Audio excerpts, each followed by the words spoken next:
Welcome to Finfinne News Network, FNN News. I am your host, Sibel. Today, we received reports that the Oromo Liberation Army reported a heavy presence in central Oromia, including around Ombo, which is about 66 miles west of Finfinne, and Wara Jarso. The OLA reported engaging the enemy combatants from the Ethiopian government troops and killing over 42 and injuring 50 over 2 days from October 25th to October 27th. According to the OLA, the fighting is still ongoing.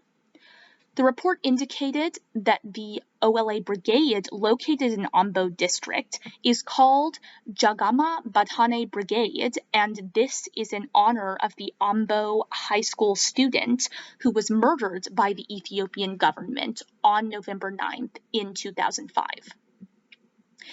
In other news, FNN has obtained a video that was recorded and posted to social media by an Amhara man named Mokonnen Kebede, who previously lived in Georgia and holds a U.S. passport and currently serves as a member of the Amhara region military.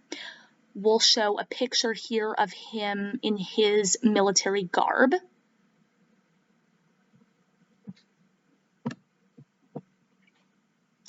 So Mokonnen Kebede is heard in this video calling for his followers to fight until the Oromia state is removed from the map. In a 2-minute video found on social media, he is heard saying Walaga and Shawa belonged to Amhara and that the Oromos should leave. Both of these zones are found in western and central Oromia, respectively. So we'll go ahead and show that video. የምትሆን ማድረግ የምንችለው አማራ በአማራነቱ ሲቆም ብቻና አንድ ነገር ሲሆን ብቻ ነው። እነዚህ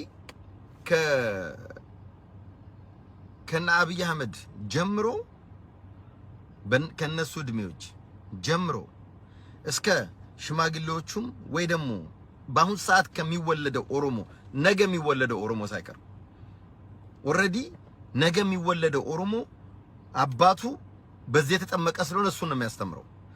ስለዚህ ከዛ ጀምረን ነው ማሰብ ያለብን። ይህ አማራን እና ኢትዮጵያን ለማጥፋት የመጣን ኃይል ማቆም የምትችለው አንድና አንድ አቋም ሲኖር ብቻ ነው። ኦሮሚያ የሚል ካርታ ሲሰረዝ ብቻ ነው። ይሄንን አስረግጠ መናገር አለብን። ከዚህ በፊት የነገርኳችሁ ማሰብ አለባችሁ። ኢትዮጵያ ሰላም የምትሆነው አማራ በሰላም መኖር የሚችለው ይሄ ኦሮሚያ ተብሎ የተመሰረተው ካርታ አፈራርሰን ስንወጣ ብቻ ነው። ለዚህ ቆርጠ መነሳት አለበት። እያንዳንዱ አማራ ሽንጥን ገትረመ እኛ በግድኑና ኦሮሞ ነኝ ብሎ ክሌም የሚያደርገው በግድ መጥቶ ኢትዮጵያ ይበል አይደለም ጥያቄያችን በብሔር ዋዴቨር በሚሉት ይከለል ከተባለ ሸዋን ለቀው መውጣት አለባቸው፣ ወለጋን ለቀው መውጣት አለባቸው። ከዛ በኋላ ነው በብሔር ምንካለለው። ይሄ ለእያንዳንዳችሁ አቋም መሆን አለበት። አማራ ነኝ የምትል ኦኬ፣ የብሔር ፖለቲካ ተፈለገ፣ አዎ ሸዋ ከጥንት ጀምሮ አያቶቻችን የደሙላት ያስተዳደሯት የኖሩባት አንድም ቀን በሌላ ብሔር ተመርታ ማታቅ ሸዋን ለቀህ ውጣ ማለት አለባችሁ ኦሮሞ። የሚቀጥለው ደግሞ ወለጋ የኦሮሞ አይደለም።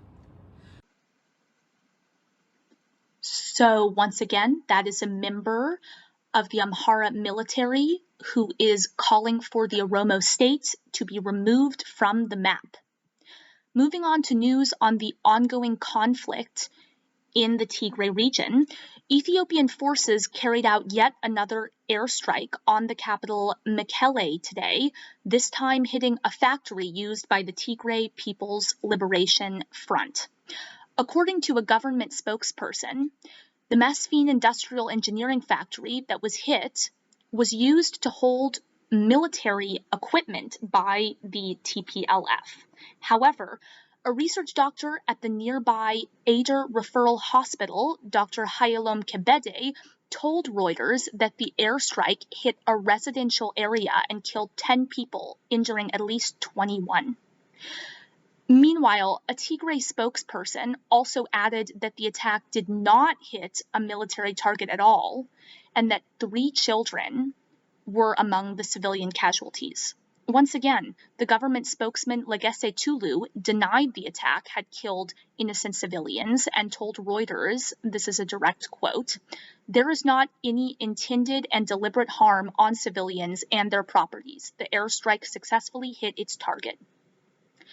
In other news on Oromia, the Oromia Global Forum, an alliance of Oromo civic, professional, and faith-based organizations and individual human rights defenders and activists in the diaspora, wrote a letter on Thursday to protest a recent decision by Facebook to ban the name and signs of the Oromo Liberation Army, as well as reporting on its activities and leaders.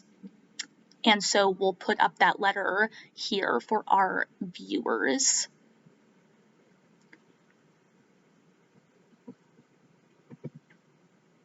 So this is a letter from the Oromia Global Forum, and this is a direct quote. We respectfully submit that this decision amounts to nothing short of seeking to muzzle the legitimate struggle of the Oromo people against the politicide the current Ethiopian government and its allies are perpetrating on them.